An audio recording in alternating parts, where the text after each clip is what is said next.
इच्छाधारी नागिन बनी बहू। झमझमाती बारिश में कुछ लोग एक लड़की के पीछे उसको मारने के लिए दौड़ रहे थे।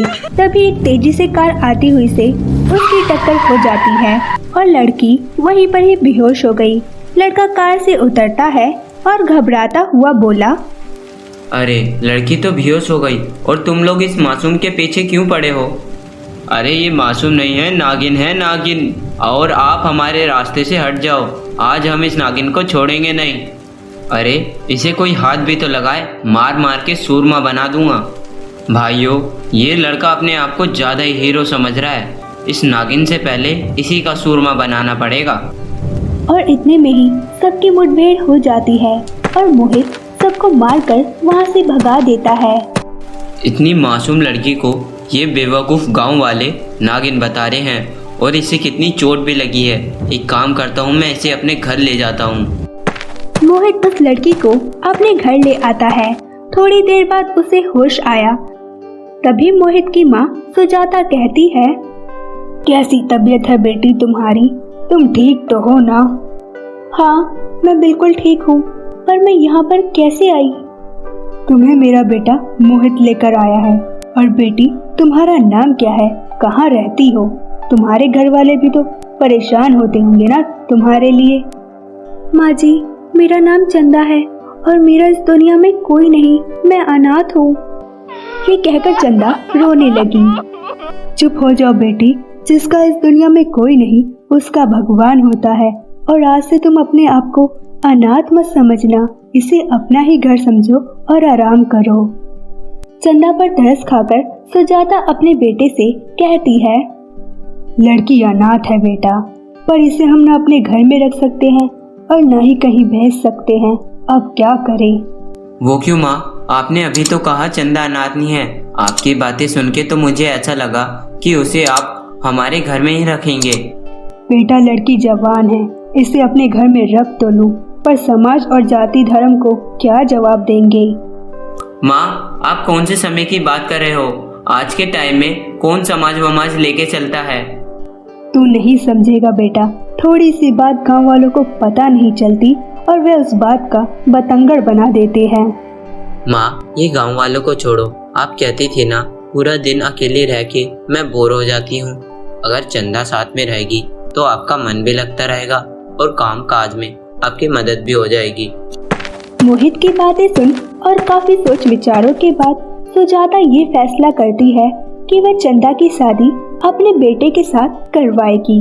रात को जब मोहित घर आता है तो सुजाता उससे कहती है, देख बेटा, मैंने काफी सोच विचारों के बाद ये फैसला किया है कि मैं चंदा की शादी तुझसे करवाऊंगी।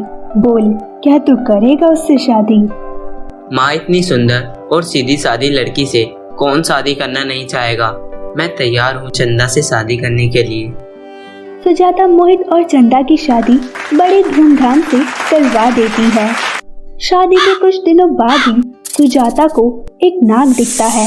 उसको देखकर सुजाता घबराते हुए बोली, अरे इतना बड़ा नाग, ये तो बहू के कमरे में जा रहा है। ये कहकर सुजाता घबराते हुए घर के अंदर आती है और चंदा का दरवाजा खटखटाने लगी। बहू, ओ बहू, जल्दी से दरवाजा खोल, तेरे कमरे में एक बहुत बड़ा नाग घुस गया है, जल्दी से बाहर आ जा बेटा। चंदा बाहर आती है और बोली, क्या हुआ माँ जी, आप इतनी घबराई हुई क्यों हैं? अभी अभी मैंने तेरे कमरे में एक बहुत बड़ा नाग घुसते हुए देखा है। पर माँ जी, यहाँ तो कोई भी नाग नहीं आया। ये सुनकर सुजाता सोच में पड़ जाती है। ऐसा कैसे हो सकता है? मैंने खुद अपनी आंखों से बहुत बड़ा नाग बहू के कमरे में जाते हुए देखा, तो फिर वो नाग कहाँ जा सकता है और बहू को दिखाई क्यों नहीं दिया? और उस दिन से सुजाता को हर रोज नाग दिखाई देता है और उसे धीरे धीरे चंदा पर शक होने लगता है। एक बार नाग को देखा तो मुझे भी लगा कि ये मेरे आंखों का वहम होगा, पर ये नाग तो मुझे हर रोज ही दिखाई देता है और जब भी देखो तो बहू के कमरे में ही जाता है। हो न हो बहू का इस नाग से जरूर कोई संबंध है, मुझे पता लगाना ही होगा। ये कहकर सुजाता चंदा पर नजर रखने लग जाती है। ऐसे ही एक दिन चंदा को औरत से नागिन बनता हुआ देखकर तो सुजाता के होश ही उड़ जाते हैं। हाय हाय हाय, इतने दिनों से मैं जिसे नाग समझ रही थी वो तो एक नागिन है, और वो नागिन मेरी बहू ही निकली। मुझे ये बात पहले ही समझ जाना चाहिए था। सुजाता इतना कह ही रही थी, तभी चंदा अपने नागिन वाले रूप में बाहर जाने लगती है। सुजाता भी उसका पीछा करते हुए झरने के पास पहुंच जाती है।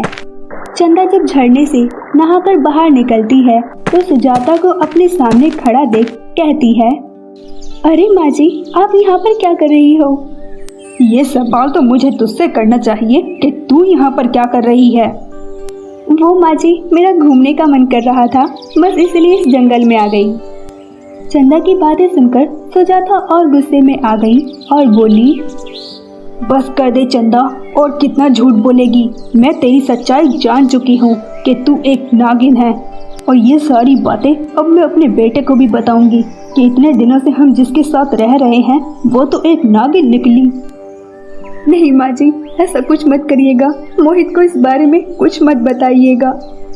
अच्छा, तूने क्या मुझे पागल समझ रखा है कि मैं सारी सच्चाई जानते हुए भी अपने बेटे को कुछ न बताऊं और उसे एक नागिन के साथ रहने दूं?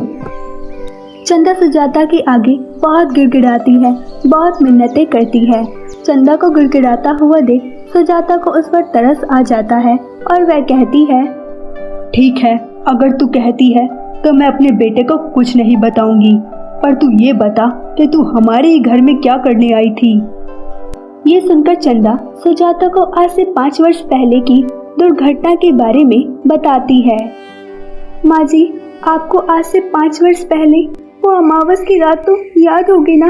उस रात को मोहित फुल स्पीड में कार चला रहे थे और बैलेंस बिगड़ने के कारण वह एक जंगल में घुस गए और एक नाग को रौंदते हुए निकल गए। मैं उसी नाग की पत्नी हूँ जिसे आपके बेटे ने 5 साल पहले अपनी कार से रौंद दिया था। वो दर्द से चिल्लाते रहे, मदद के लिए पुकारते रहे, पर आपके बेटे ने कार रोककर मदद भी करना जरूरी नहीं समझा। देख नागिन, वो मेरे बेटे की गलती थी। मेरे बेटे ने तेरे नाक को जानबूझकर नहीं मारा, और तू 5 साल बाद अब यहाँ पर क्या लेने आई है? हाँ, वो गलती थी, पर उस गलती में मेरा नाक तो मर गया ना, और उसी बदले के लिए मैं यहाँ पर आपके बेटे को डसकर मारने के लिए आई थी, मगर अब नहीं। मगर अब क्यों नहीं? मैं तेरी बातों पर कैसे यकीन कर लूं? इनकी अच्छाइयाँ देखकर मैं इन्हें कभी मार ही नहीं पाई, और अब तो मैं इनसे प्यार भी करने लगी हूँ। सुमित में मुझे अपना मरा हुआ नाक दिखाई देता है, और अब चाहे कुछ भी हो जाए मैं इन्हें छोड़कर कभी नहीं जाऊंगी। चंदा की बातें सुनकर सुजाता सोचने लगती है, नहीं नहीं, मैं इसकी बातों में नहीं आ सकती। आखिर है तो ये एक नागिन, और नागिन को चाहे जितना भी दूध पिला लो, वो एक ना एक दिन डस के ही रहती है। आज नहीं तो कल ये मुझे और मेरे बेटे को मार ही देगी। मुझे जल्द से जल्द इस नागिन का बंदोबस्त करना ही होगा। वह इतना कह ही रही थी, तभी उसे पहाड़ी वाले बाबा का ध्यान आता है। वह उनके पास गई और सारी बातें बताई। सारी बातें सुनने के बाद सुजाता के साथ बाबा घर आते हैं और चंदा को देखकर कहते हैं, अरे ये तो वही नागमणि वाली नागिन है जिसकी तलाश मैं बरसों से कर रहा था। अब मैं इसे नहीं छोड़ूंगा।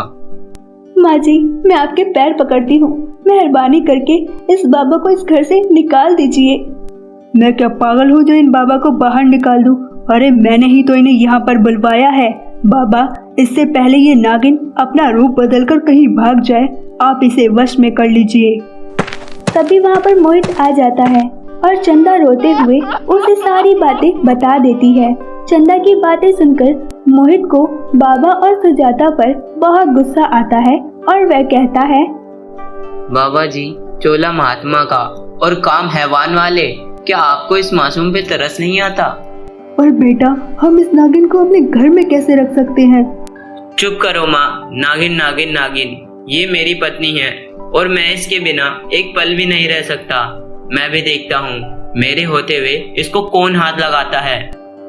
मोहित की बातें सुनकर बाबा के मन में इंसानियत और प्यार जग जाती है और इधर सुजाता को भी चंदा पर तरस आने लगता है। बेटा मुझे माफ कर दो, मैं नागमणि के लालच में सारी हैवानियत की हदें पार कर चुका था। अगर तुम दोनों एक दूसरे को इतना प्यार करते हो तो मैं इस नागिन को इंसानी बना देता हूँ। इसके बाद बाबा चंदा को नागलोक से मुक्त कर देते हैं और ये देखकर सुजाता अब पूरी तरीके से चंदा को खुशी खुशी अपनी बहू स्वीकार कर लेती है। तो मेरे प्यारे दोस्तों, कैसी लगी आपको हमारी ये कहानी? आप हमें कमेंट करके ज़रूर बताएं और यदि कहानी अच्छी लगी हो तो अपने दोस्तों के साथ ज़्यादा से ज़्यादा शेयर करें। और हाँ, अगर आप हमारे चैनल सोना टीवी पर नए आए हैं तो नीचे दिए लाल बटन को दबाकर अभी सब्सक्राइब कर लें और साथ ही बेल आइकन को भी दबाना ना भूलें। तो मिलते हैं फिर किसी ऐसे ही मज़ेदार कहानी के साथ। तब तक के लिए बाय बाय और अपना ध्यान रखें।